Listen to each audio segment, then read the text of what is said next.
Olá! Primeira nação a se tornar independente no continente americano, o Haiti sempre teve uma história política conturbada.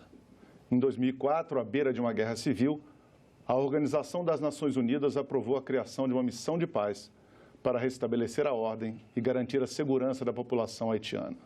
Tropas de 20 países participaram da missão, que foi, desde o primeiro momento, comandada por brasileiros. Para conversarmos sobre os 13 anos desse trabalho humanitário das Forças Armadas no Haiti, nós recebemos aqui no Cidadania o general Anísio Davi de Oliveira Júnior, que comandou o Batalhão de Infantaria da Força de Paz no Haiti. General, muito obrigado pela sua presença no nosso programa. Nós aqui agradecemos, Silvio. O título do programa é muito interessante porque remete exatamente o que nós fomos fazer no Haiti, que é levar a cidadania, né, estabilizar e levar a cidadania para toda aquela população. Verdade. Quais eram especificamente as atribuições da missão da ONU no Haiti? A missão da ONU ela foi criada nessa fase em 2004 visando dar estabilidade ao país. Então o país vivia numa crise sem precedentes. A história do Haiti é uma história com diversas crises, mas essa crise em 2004 tomou proporções muito maiores que a normalidade do seu contexto histórico e as Nações Unidas utilizou aproximadamente 21 países para empregar na estabilização do país. Então, a ideia era levar segurança, estabilidade ao país para que as instituições pudessem funcionar. E como era a rotina dos soldados brasileiros? O senhor participou da missão, o senhor esteve lá por vários meses. Como era a rotina dos brasileiros no dia a dia, lidando com a população haitiana e tendo que trazer para eles essa segurança que eles tanto precisavam?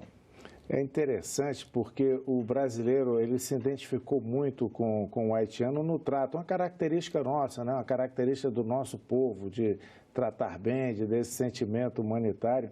Então, o lema até do Exército Brasileiro, que é o braço forte, a mão amiga, ele foi muito empregado lá, porque nós fizemos as ações ligadas à parte militar, de patrulhamento, checkpoints, verificação, o cuidado com a parte da segurança pública, mas ao mesmo tempo e até muito mais do que isso, fizemos ações levando apoio. Então o dia a dia era um misto de ações ligadas a patrulhamento, a ações militares e também um apoio ao povo, com distribuição d'água, de gêneros, campanhas educativas. A nossa ação foi muito abrangente lá no Haiti.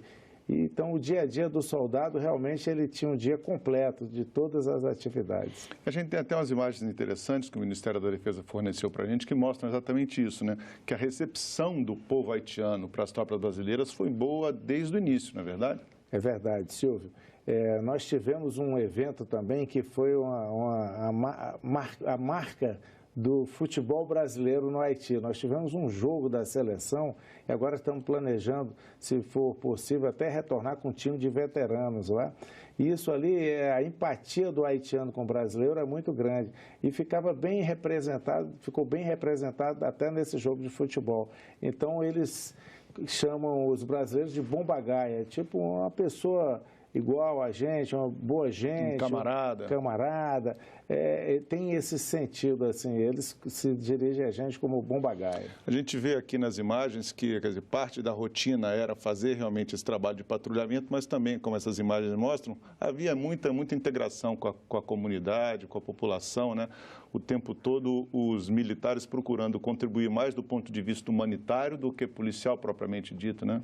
É verdade. Nós realmente equilibramos bem, né? Na hora de colocar a situação humanitária, se empenhava na parte humanitária, na hora de colocar a ordem, se colocou também corretamente, isso aí, na medida certa, na proporção exata, mas a parte de ajuda humanitária, a participação em fortalecer as instituições, ela tinha um peso muito grande, uma vez que em pouco tempo a gente conseguiu estabilizar na parte dos enfrentamentos, né, na parte de patrulhamento, etc. Essa parte foi muito difícil, muita violência no Haiti? A situação que nós encontramos no Haiti era uma situação de extrema crise, né? Não havia funcionamento de nenhuma instituição, o país estava sem governo, estava realmente a população à mercê de grandes bandos, né, de gangues, etc. Então, esse início, né, nós tivemos uma parte de reconhecimento, partimos para controlar isso aí, mas foi feito com aproximadamente um ano e meio, a gente conseguiu acalmar a situação e, pouco a pouco, a população foi retornando. Um dos bons indicadores da situação era o comércio funcionando, né, as pessoas saindo. Ele passava bem essa imagem da normalidade. A partir de uns 2, 3 anos, essa situação já ficou tendendo à estabilidade. Nós temos uma arte aqui que mostra um balanço dessa missão de paz do Brasil no Haiti. E nós temos aqui 13 anos de atuação, 21 países participantes, como o senhor citou, e ao longo desses 13 anos, 37.500 militares brasileiros engajados nesse esforço pela paz no Haiti, né? É realmente um resultado extraordinário para um país como o Brasil, que tem, inclusive, tradição de ajuda humanitária, né? Você falou bem, é um resultado extraordinário. A gente é uma participação grande, né? Muitos militares tiveram a oportunidade de participar dessa missão, de contribuir, né? Levar a maneira brasileira de resolver os problemas, né? De contribuir com essa população. Então, foi uma missão que envolveu não só o militar. Nós tivemos várias ONGs participando, há uma participação de policiais também que contribuíram, que ainda vão permanecer um pouco mais no Haiti, porque a missão muda de nome, né? Ela agora vai ser um apoio judicial, uma parte jurídica voltada mais para essa parte. Nós teremos um policial participando também. É possível que a gente incremente alguma participação nesse apoio, né, mais voltado para a área jurídica, apoio às instituições, principalmente à Polícia Nacional Haitiana. Então, realmente foi uma ação extraordinária e com sucesso. A gente tem orgulho de falar, né, que o Brasil no Haiti é um caso, né, um caso de sucesso. Foi Sucesso, um caso com de certeza, sucesso. com certeza. Além desses bons resultados na área humanitária, do ponto de vista militar, de treinamento de tropa, também tivemos bons resultados, porque fizemos um investimento razoável nessa missão de paz. Mas foi um bom resultado para o Brasil nesse ponto de vista do treinamento das suas tropas? A necessidade de um exército, de uma força armada, ela tem um estado de prontidão, ela tem que estar sempre pronta para cumprir as suas missões. Quando nós nos aproximamos de uma determinada missão específica, nós fazemos um treinamento específico. Então, apesar de nós termos o Exército preparado, a Marinha, a Força Aérea preparada, para cada missão a gente realiza um treinamento específico. Então, nesse caso, nós fizemos um treinamento muito apurado, entendendo que cada soldado nosso entendesse as regras da ONU, como ele deve se comportar. Então, tinha todo esse treinamento que a gente chama que é o treinamento azul. Então, ele sai ali com a cor azul, realmente vivendo toda aquela orientação da ONU. E fazemos também um aprimoramento das nossas técnicas. Então, o patrulhamento, o exercício de tiro com grande consumo de munição, para que o soldado melhore a sua eficácia, de fato, ele tendo a necessidade de empregar o seu armamento, ele esteja com a pontaria muito boa, ele esteja, até para não causar algum dano colateral, ele tenha a autoconfiança necessária para agir na hora certa. E isso, o nosso soldado, ele saiu muito bem preparado. De uma maneira geral, nós temos essa boa preparação aqui no Brasil e fizemos um pouco mais específico para o Haiti. Então, esse treinamento foi muito importante e é um dos pontos que nós apresentamos. Por que o bom resultado? Porque fizemos um bom treinamento. Nós temos uma máxima, né, que diz que treinamento difícil, combate é fácil. Então, forçamos realmente no treinamento e isso retorna, né, esse treinamento, essa ida para o Haiti, esse adestramento, ele traz de volta para o Brasil e a gente melhora a nossa doutrina, emprego de tropa, etc. Apesar do ambiente de violência que as tropas da ONU encontraram na chegada ao Haiti, nós não registramos muitos conflitos, não houve muitas mortes por causa desse trabalho de patrulhamento das tropas lá não, né? O treinamento da tropa, né, ela vai conquistando pequenos objetivos. Então, nós partimos de uma situação de reunião da tropa como um todo e nós optamos a ocupar pontos chaves. A partir da conquista desses pontos chaves, então nós fomos inicialmente, foi o Forte Nacional, que representava naquela área bem próximo ali ao Palácio do Governo, representava que como o governo não conseguia nem em volta do seu palácio ter algum controle, nós ocupamos essa parte. Como é uma parte dominante, uma região que conseguia ter dominância em toda uma altura, que tinha dominância em toda a região, essa posição ela possibilitava uma observação completa de tudo e, naturalmente, os grupos já se evadiam do local. Assim fizemos também em outra área crítica, que foi Cité Solé. Então, nós não partimos para uma ação militar propriamente dita, de um ataque ou coisa desse tipo. Nós fomos ocupando. Então, passo a passo, a gente ia ocupando. Com essa ocupação, a gente tinha um controle da população. Isso nós tivemos pouquíssimos danos colaterais, né? Tivemos enfrentamentos razoáveis, mas rapidamente a gente conseguia impor a nossa vontade em função da presença de fato. Então, a gente apenas não ia lá participar de alguma coisa, mas a gente ocupava, a gente controlava a área de fato. E rapidamente a gente tinha um apoio da população, porque ela identificava no brasileiro que ele estava ali para ajudar, para contribuir com a sua cidadania. Apesar da barreira da língua, né? Foi um contato muito próximo dos haitianos com os brasileiros. É verdade, a barreira da língua, mas no nosso treinamento nós tínhamos um que a gente chama de safa-onça. Então a gente aprendia alguma coisa de crioulo. Então, e é impressionante que com pouco tempo, 2 meses, 3 meses, já tinha soldado ali conversando com haitiano que parecia que tinha estudado, tinha nascido ali. A gente tem essa adaptabilidade, né? Essa flexibilidade do brasileiro, essa maneira de chegar junto, como a gente fala. Então, isso ajudou muito. E a comunicação não se dava só pelas palavras, mas se dava exatamente pela intenção de ajudar, de fazer o bem. Então, eles compreendiam isso com muita facilidade. O senhor citou a ocupação de Cité Solé. Cité Solé é como se fosse uma área carente, densamente povoada na capital? É verdade. Ela, na prática, ela é uma cidade, né? Ela seria do entorno de Porto Príncipe, né? É uma situação que a gente não tem aqui, é um misto entre cidade e distrito, né? Ele tem uma vida relativamente com uma certa autonomia, existe um prefeito para Cité Solé, e seria um subúrbio de Porto Príncipe, e nessa cidade a densidade populacional é gigante, é uma coisa absurda e, por exemplo, as casas, elas não comportavam a família toda, então a gente via continuamente pessoas dormindo na casa, outros acordados.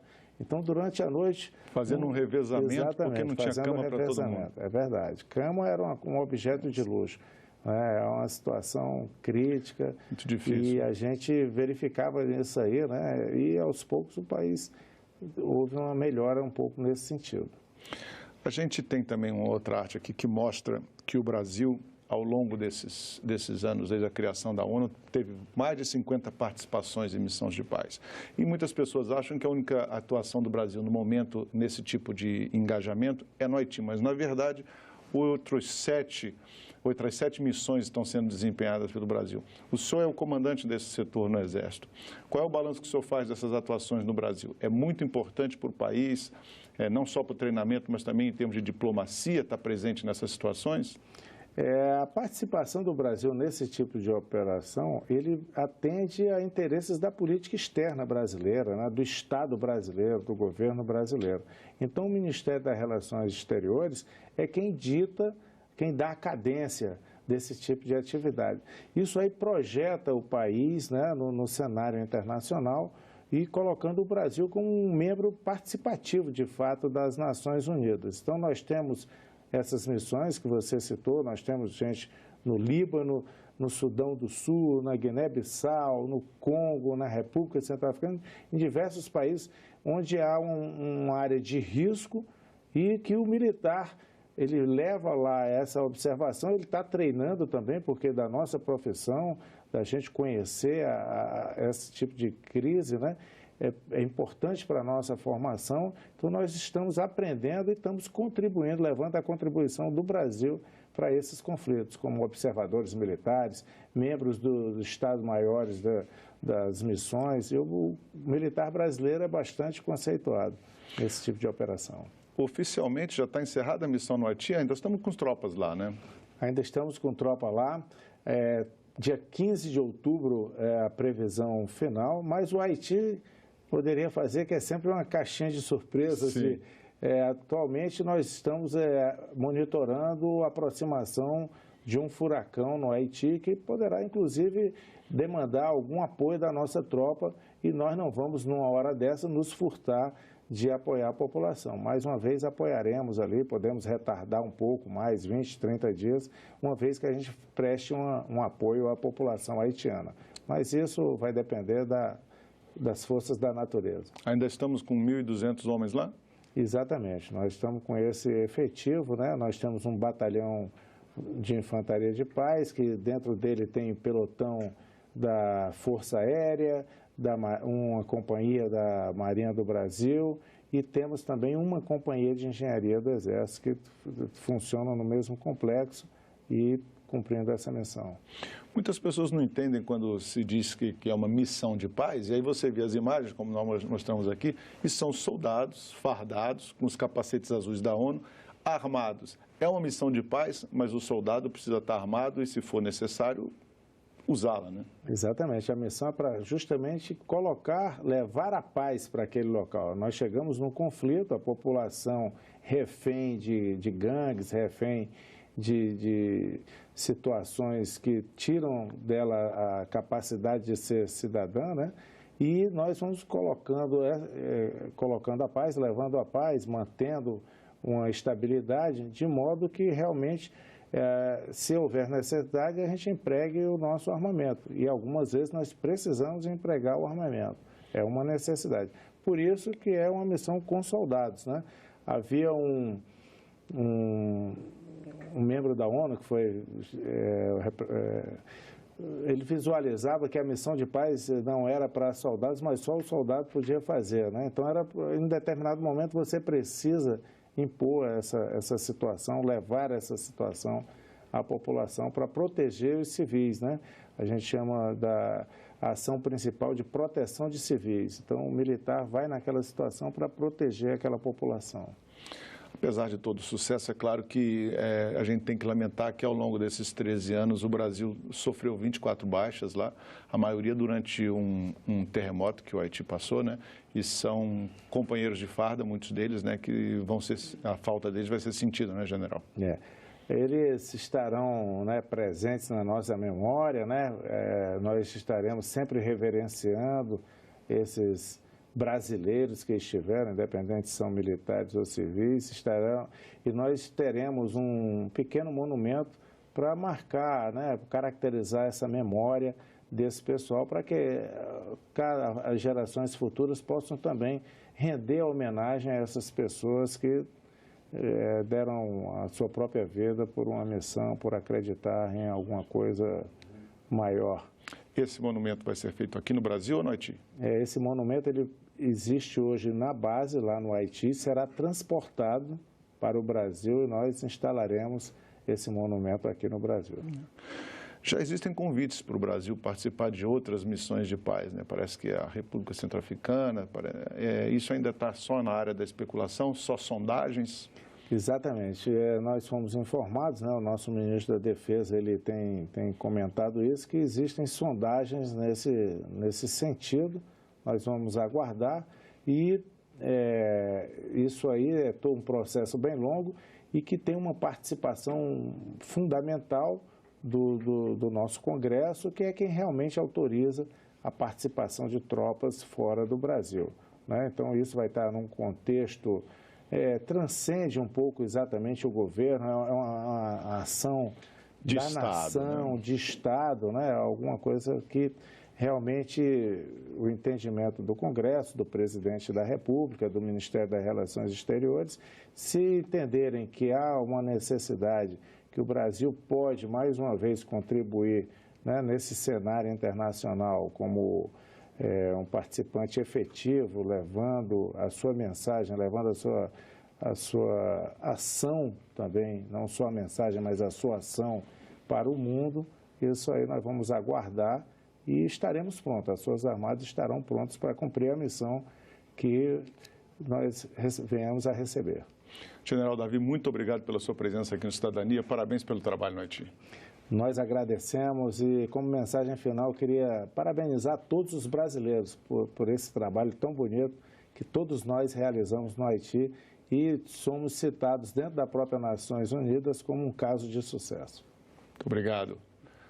Você também pode nos ajudar a fazer o Cidadania. Mande suas críticas, envie uma sugestão de assunto ou de entrevistado. Ligue grátis para o Alô Senado, 0800 61 2211. Mande um WhatsApp para a gente, 61 999 66 1616. E se você quiser rever este e outros programas da TV Senado, acesse o nosso site, senado.leg.br/tv. Obrigado pela companhia. Até o próximo Cidadania.